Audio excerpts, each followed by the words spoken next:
Mari menyediakan ruang bagi Tuhan dalam hidup bersama Endang Silitonga Tanjung Bible Audio Ministry.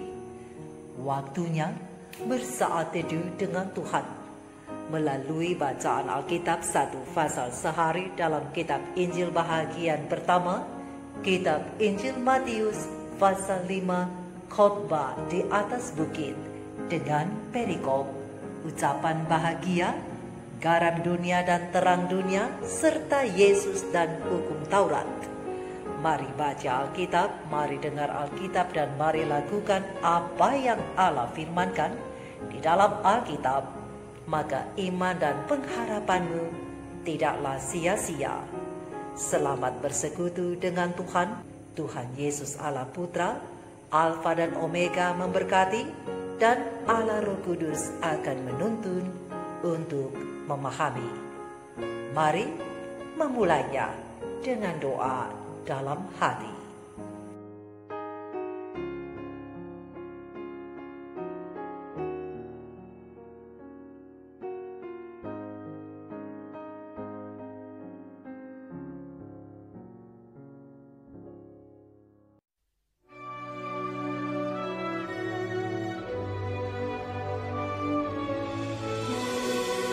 Ketika Yesus melihat orang banyak itu, naiklah ia ke atas bukit, dan setelah ia duduk, datanglah murid-muridnya kepadanya. Maka Yesus pun mulai berbicara dan mengajar mereka. Katanya, "Berbahagialah orang yang miskin di hadapan Allah, karena merekalah yang mempunyai kerajaan surga.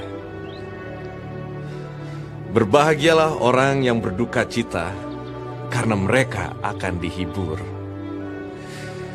Berbahagialah orang yang lemah lembut, karena mereka akan memiliki bumi.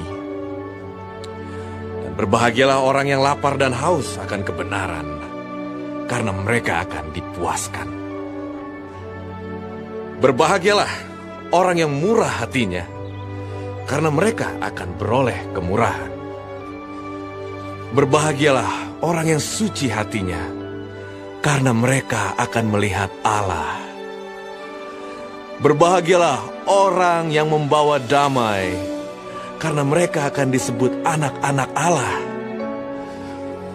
Berbahagialah orang yang dianiaya oleh sebab kebenaran, karena merekalah yang mempunyai kerajaan surga.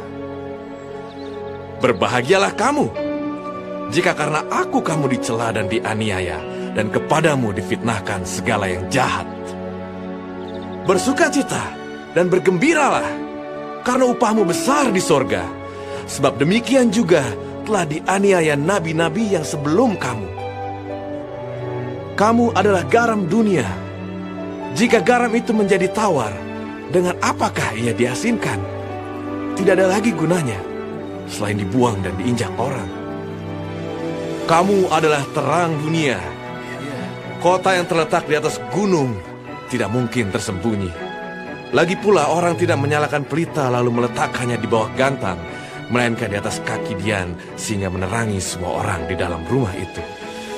Demikianlah hendaknya terangmu bercahaya di depan orang, supaya mereka melihat perbuatanmu yang baik dan memuliakan Bapamu yang di sorga. Janganlah kamu menyangka bahwa aku datang untuk meniadakan hukum Taurat atau kitab para nabi. Aku datang bukan untuk meniadakannya, melainkan untuk menggenapinya. Karena aku berkata kepadamu, sesungguhnya selama belum lenyap langit dan bumi ini, satu iota atau satu titik pun tidak akan ditiadakan dari hukum Taurat sebelum semuanya terjadi. Karena itu, siapa yang meniadakan salah satu perintah hukum Taurat, sekalipun yang paling kecil, dan mengajarkannya demikian kepada orang lain, ia akan menduduki tempat yang paling rendah di dalam kerajaan surga. Tetapi siapa yang melakukan dan mengajarkan segala perintah-perintah hukum Taurat, ia akan menduduki tempat yang tinggi di dalam kerajaan surga. Maka aku berkata kepadamu, jika hidup keagamaanmu tidak lebih benar daripada hidup keagamaan ahli-ahli Taurat dan orang-orang Farisi, sesungguhnya kamu tidak akan masuk ke dalam kerajaan surga. Kamu telah mendengar yang difirmankan kepada nenek moyang kita. Jangan membunuh. Siapa yang membunuh harus dihukum. Tetapi aku berkata kepadamu, setiap orang yang marah terhadap saudaranya harus dihukum. Siapa yang berkata kepada saudaranya kafir harus dihadapkan ke mahkamah agama. Dan siapa yang berkata jahil harus diserahkan ke dalam neraka yang menyala-nyala. Sebab itu, jika engkau mempersembahkan persembahanmu di atas mezbah dan engkau teringat akan sesuatu yang ada di dalam hati saudaramu terhadap engkau, tinggalkanlah persembahanmu di depan mezbah itu. Dan pergilah berdamai dahulu dengan saudaramu, lalu kembali untuk mempersembahkan persembahan itu. Segeralah berdamai dengan lawanmu, selama engkau bersama-sama dengan dia di tengah jalan, supaya lawanmu itu jangan menyerahkan engkau kepada hakim, dan hakim itu menyerahkan engkau kepada pembantunya, dan engkau dilemparkan ke dalam penjara. Aku berkata kepadamu, sesungguhnya engkau tidak akan keluar dari sana sebelum engkau membayar hutangmu sampai lunas. Kamu telah mendengar firman, jangan berzina. Tetapi aku berkata kepadamu, setiap orang yang memandang perempuan serta menginginkannya sudah berzina dengan dia di dalam hatinya. Maka jika matamu yang kanan menyesatkan engkau, cungkilah dan buanglah itu. Karena lebih baik bagimu jika satu dari anggota tubuhmu binasa, daripada tubuhmu dengan utuh dicampakkan ke dalam neraka. Dan jika tanganmu yang kanan menyesatkan engkau, penggalah dan buanglah itu. Karena lebih baik bagimu jika satu dari anggota tubuhmu binasa daripada tubuhmu dengan utuh masuk neraka. Telah difirmankan juga, siapa yang menceraikan istrinya harus memberi surat cerai kepadanya. Tetapi aku berkata kepadamu, setiap orang yang menceraikan istrinya kecuali karena zina, ia menjadikan istrinya berzina. Dan siapa yang kawin dengan perempuan yang diceraikan, ia berbuat zina. Kamu telah mendengar pula yang difirmankan kepada nenek moyang kita, jangan bersumpah palsu, melainkan peganglah sumpahmu di depan Tuhan. Tetapi aku berkata kepadamu, janganlah sekali-kali bersumpah, baik demi langit, karena langit adalah tahta Allah, maupun demi bumi, karena bumi adalah tumpuan kakinya, ataupun demi Yerusalem, karena Yerusalem adalah kota raja besar.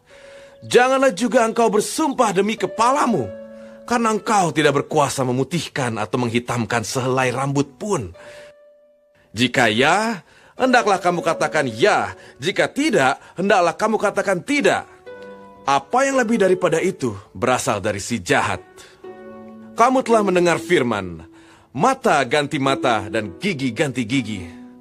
Tetapi aku berkata kepadamu, janganlah kamu melawan orang yang berbuat jahat kepadamu. Melainkan siapapun yang menampar pipi kananmu, berilah juga kepadanya pipi kirimu. Dan kepada orang yang hendak mengadukan engkau karena mengingini bajumu, serahkanlah juga jubahmu. Dan siapapun yang memaksa engkau berjalan sejauh 1 mil, berjalanlah bersama dia sejauh 2 mil. Berilah kepada orang yang meminta kepadamu, dan janganlah menolak orang yang mau meminjam daripadamu. Kamu telah mendengar firman, kasihilah sesamamu manusia, dan bencilah musuhmu. Tapi aku berkata kepadamu, kasihilah musuhmu, dan berdoalah bagi mereka yang menganiaya kamu. Amin, Guru. Karena dengan demikianlah, kamu menjadi anak-anak Bapamu yang di sorga, yang menerbitkan matahari bagi orang yang jahat dan orang yang baik, dan menurunkan hujan bagi orang-orang benar dan orang-orang yang tidak benar. Apabila kamu mengasihi orang yang mengasihi kamu, apakah upahmu? Bukankah pemungut cukai juga berbuat demikian? Dan apabila kamu hanya memberi salam kepada saudara-saudaramu saja, apakah lebihnya daripada perbuatan orang lain? Bukankah orang yang tidak mengenal Allah pun berbuat demikian? Karena itu, haruslah kamu sempurna, sama seperti Bapamu yang di sorga adalah sempurna.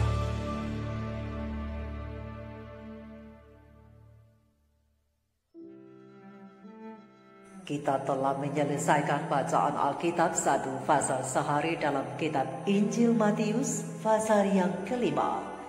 Sedikit perenungan melalui pasal ini tentang ucapan bahagia dengan ayat panduan perenungan terang besar Alkitab. Matius 5 ayat 2 dan ayat yang ketiga pada anak kalimat yang pertama dengan bunyi nas. Maka Yesus pun berbicara dan mengajar mereka, katanya, berbahagialah. Sahabat-sahabat firman, sahabat-sahabat surgawi yang dikasihi oleh Tuhan di mana saja Anda berada. Kapan terakhir kali engkau mengalami kegembiraan yang sungguh-sungguh menggembirakan? Dan apa yang membuatmu benar-benar bahagia? Sahabat-sahabatku, Yesus memulai khotbahnya di atas bukit dengan daftar pernyataan kebahagiaan.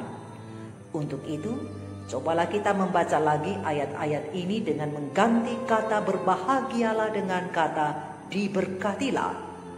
Tapi mungkin ada yang mengatakan, bagaimanakah bisa aku menyebutkan diberkatilah, sedangkan yang aku rasakan hanyalah duka cita dan tangisan?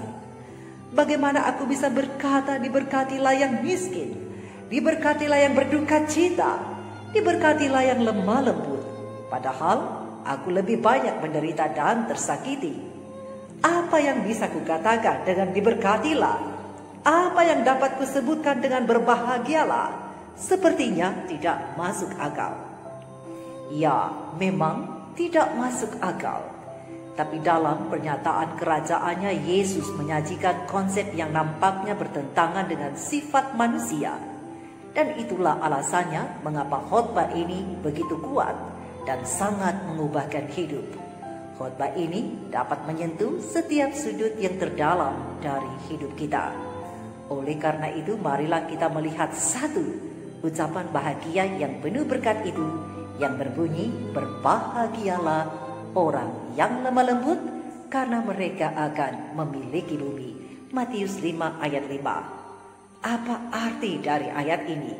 Kelemah lembutan yang seperti apa yang dimaksud? Apa kata-kata yang lemah gemulai?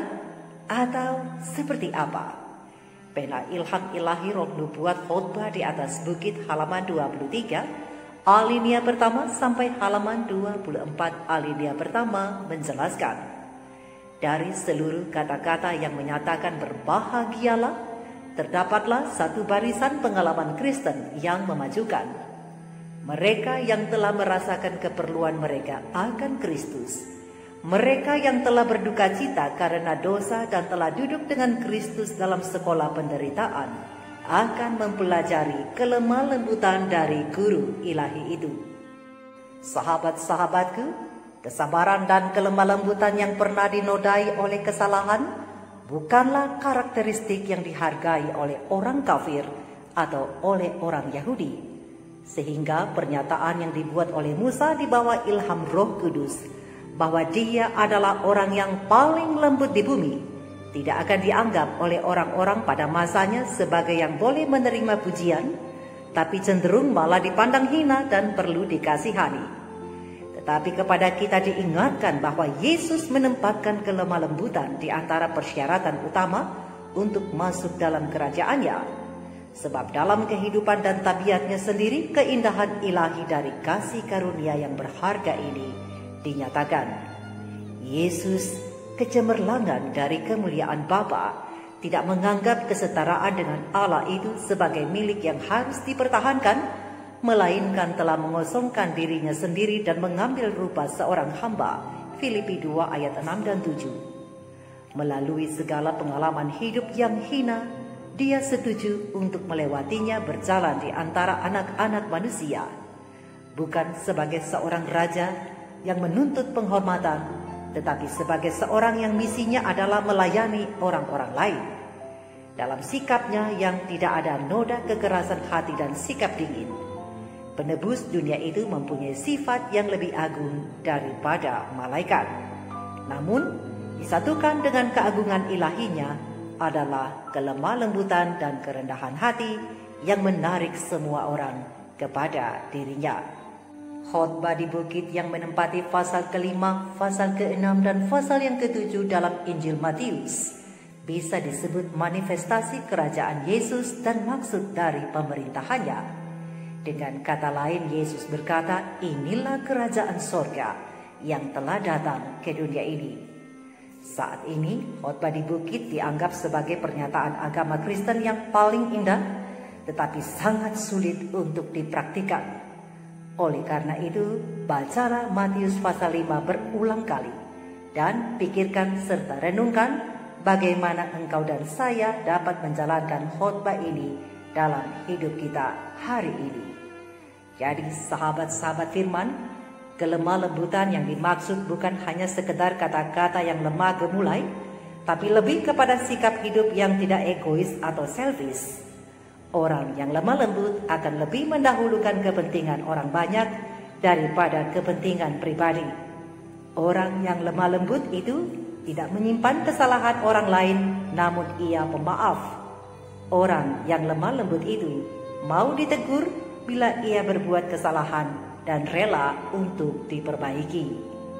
Oleh sebab itu, pena ilham ilahi khotbah di atas bukit melanjutkan pada halaman 25, alinea pertama sampai halaman 27 alinea pertama yang mengatakan bahwa apabila kita menerima Kristus sebagai seorang tamu yang tinggal di dalam jiwa, maka damai yang dari Allah yang melampaui segala akal akan memelihara hati dan pikiran kita melalui Kristus Yesus.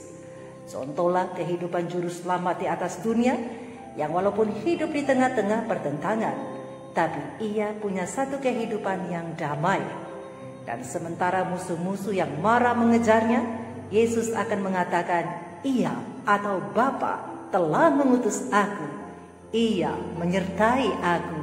Ia tidak membiarkan aku sendiri, sebab aku senantiasa berbuat apa yang berkenan kepadanya. Berdasarkan Yohanes 8 ayat 29.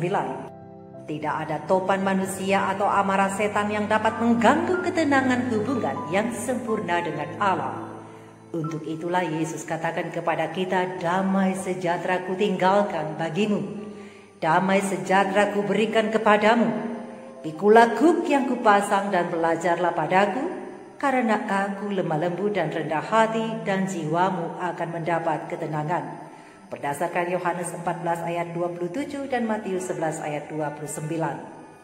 Marilah sahabat-sahabat firman, sama-sama kita menanggung kuk pelayanan bagi kemuliaan Allah dan mengangkat pikiran umat manusia. Dan kita akan menemukan kuk itu empuk dan beban itu ringan. Ingat, cinta dirilah yang merusak kedamaian kita, sehingga kita berkata bila diri masih hidup, kita harus terus siaga melindunginya dari pelecehan dan penghinaan. Tetapi ingat, bila ego kita telah mati dan hidup kita tersembunyi dengan Kristus dalam Allah, maka hati tak lagi akan terusik bila ditolak dan diremehkan orang. Kita akan tuli terhadap celaan dan buta terhadap caci maki atau hinaan. Sebab kasih itu sabar, kasih itu murah hati, ia tidak cemburu, ia tidak memegahkan diri dan tidak sombong. Ia tidak melakukan yang tidak sopan dan tidak mencari keuntungan diri sendiri. Ia tidak pemarah dan tidak menyimpan kesalahan orang lain. Ia tidak bersukacita karena ketidakadilan, tetapi karena kebenaran. Ia menutupi segala sesuatu, percaya segala sesuatu, mengharapkan segala sesuatu, sabar menanggung segala sesuatu, kasih tidak berkesudahan. Berdasarkan 1 Korintus 13 ayat 4-8. Kebahagiaan yang diperoleh dari sumber-sumber duniawi berubah-ubah sebagaimana keadaan yang bermacam-macam dapat mengubahnya. Tetapi damai dari Kristus adalah damai yang tetap dan abadi. Itu tidak bergantung kepada keadaan dalam dunia, pada jumlah harta duniawi atau jumlah sahabat-sahabat duniawi, namun Kristus adalah mata air hidup. Dan kebahagiaan yang diperoleh darinya tidak akan pernah gagal. Kelemah lembutan Kristus yang dinyatakan dalam rumah tangga akan membuat penghuninya bahagia. Itu tidak menimbulkan pertengkaran, tidak memberikan jawaban marah, tetapi memenangkan watak yang menjengkelkan dan menyebarkan suatu kelembutan yang dirasakan oleh semua dalam lingkungannya yang menyenangkan. Kemana saja itu dibawa dan dihargai, maka itu akan membuat keluarga-keluarga dunia sebagian dari satu keluarga besar yang di atas. Jauh lebih baik bagi kita menderita dalam tuduhan palsu daripada membebani diri kita untuk melakukan siksaan pembalasan kepada musuh-musuh kita. Roh kebencian dan balas dendam berasal dari setan dan hanya dapat membawa kejahatan bagi orang yang menghargainya. Namun kerendahan hati, kelemah lembutan yakni buah dari tinggalnya Kristus di dalam hati adalah rahasia berkat yang sebenarnya. Ia memahkotai orang-orang yang rendah hati dengan keselamatan. Berdasarkan Mazmur 149 ayat 4. Sahabat-sahabatku, ingatlah ucapan bahagia yang membawa dampak yang luar biasa di dalam kehidupan kita, teristimewa dampak kepada kekekalan. Diberkatilah dan berbahagialah orang yang lemah lembut, karena mereka akan memiliki atau mewarisi bumi. Bumi yang mana? Tentu bumi yang baru. Mari kita renungkan ini bersama. Tuhan Yesus memberkati. Maranatha. Shalom.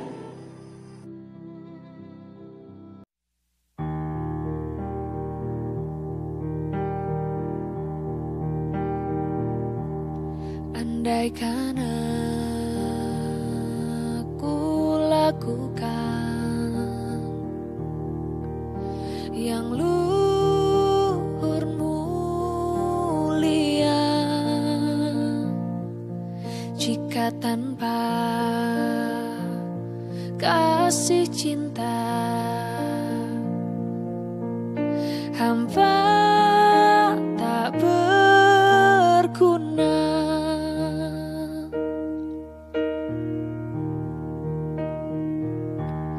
Andaikan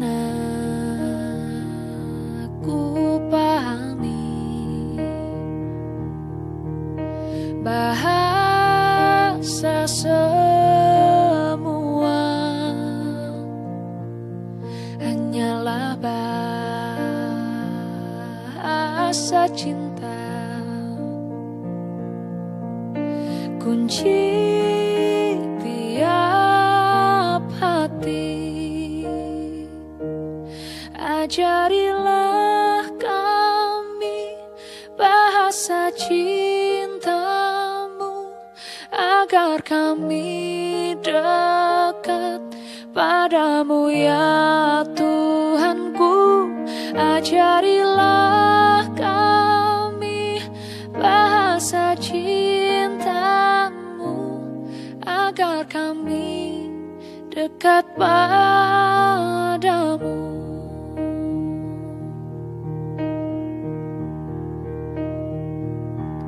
Cinta itu lemah lembut, sabar sederhana. Cinta itu murah hati, rela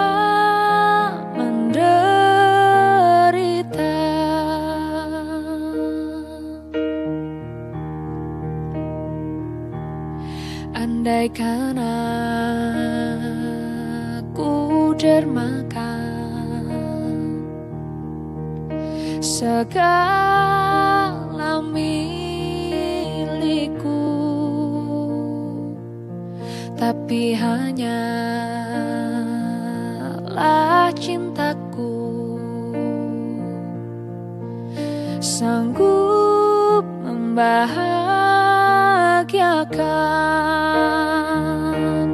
Ajarilah kami bahasa cinta-Mu, agar kami dekat padamu ya Tuhanku.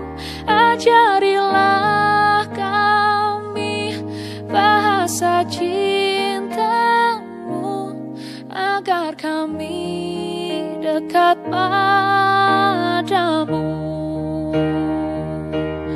Ajarilah kami bahasa cinta-Mu, agar kami dekat padamu ya Tuhanku. Ajarilah